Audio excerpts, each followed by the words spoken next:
नमस्कार ମୁଁ ଯଦୁ କୁମାର ବାରିଆ। ସୁସ୍ଥ ହେବା ପାଇଁ ହେଲେ କ'ଣ କରିବାକୁ ପଡ଼ିବ? ଆଜିକା ଡେଟ୍ରେ ସମସ୍ତେ ସବୁ ଜିନିଷ ଆମେ ଆଭେଲେବୁଲ୍ ଖାଉଛନ୍ତି, ତା ସତ୍ତ୍ୱେ ବି ଆମେ ଡେଲି ଲାଇଫ୍ରେ ବହୁତ କସସ୍ ଅଛନ୍ତି। ଫାଷ୍ଟଫୁଡ଼୍ ଜିନିଷ ଖାଇବା କିମ୍ବା ଟାଇମ୍ ଟେବୁଲ୍ ଖାଇବା ସମସ୍ତେ ମାନିବା ସତ୍ତ୍ୱେ ବି ଆଜି ଡେଟ୍ରେ ଅନହେଲ୍ଦି ହେଉଛନ୍ତି। ତା'ର ମେନ୍ ରିଜନ୍ ହେଉଛି 5 ପିଲର୍।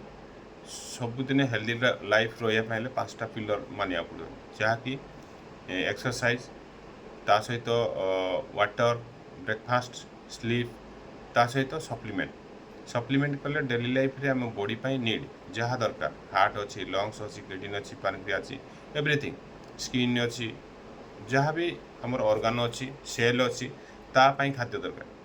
ଆମେ ସେତିକି ଦେଉଛନ୍ତି କି? କେତେ ଦେବା, କେତେ ପରିମାଣ ଦେବା, କେତେ ପାଣି ପିଇବା, ଯେମିତି ୱାଟର୍ କଲି, ବ୍ରେକଫାଷ୍ଟ ନେବା, କେତେ ଟାଇମ୍ରେ ବ୍ରେକଫାଷ୍ଟ ନେବା, ସ୍ଲିପ୍ କେତେ ଘଣ୍ଟା ଶୋଇବା, ସବୁ ଜାଣିବା ସତ୍ତ୍ୱେ ବି ଆଜି ଡେଟ୍ରେ ଆମେ ଅନହେଲ୍ଦି ହେଉଛନ୍ତି। କିନ୍ତୁ ଆଜି ଆସନ୍ତୁ, ଆପଣମାନେ ମୋର ପ୍ରୟାସ ରହିବ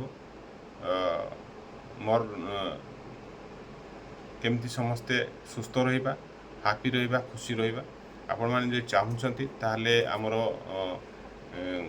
1 ଘଣ୍ଟାର ଲିଙ୍କ୍ ଦିଆଯାଉଛି। ସେଠିରେ କେମିତି ହେଲ୍ଦି ଲାଇଫ୍ ରହିବା, କ'ଣ ପାଇଁ ଆଜି ଡେଟ୍ରେ ଅସୁସ୍ଥ ହେଉଛନ୍ତି, ତା ବିଷୟରେ ସମାଧାନ ଯଦି କରିବା ପାଇଁ ଚାହୁଁଛନ୍ତି ତାହେଲେ ସେ ସେସନ୍ରେ ଜଏନ୍ କରିପାରିବେ। ଆଉ ତଳେ ଯାଇଥିବା ସେ ନମ୍ବର ସହିତ କଣ୍ଟାକ୍ଟ କରିବେ, ହ୍ୱାଟ୍ସଆପ୍ ନମ୍ବର ଅଛି। ତେଣୁ ଆପଣଙ୍କୁ ସେଇ ହ୍ୱାଟ୍ସଆପ୍ ନମ୍ବରରେ ମୁଁ ଲିଙ୍କ୍ ପ୍ରୋଭାଇଡ଼ କରିପାରିବି, ଆପଣ ଶୁଣିପାରିବେ ଯଦି ଇଚ୍ଛୁକ ଅଛନ୍ତି। ଓକେ, ରହିଲି, ଥ୍ୟାଙ୍କ ୟୁ।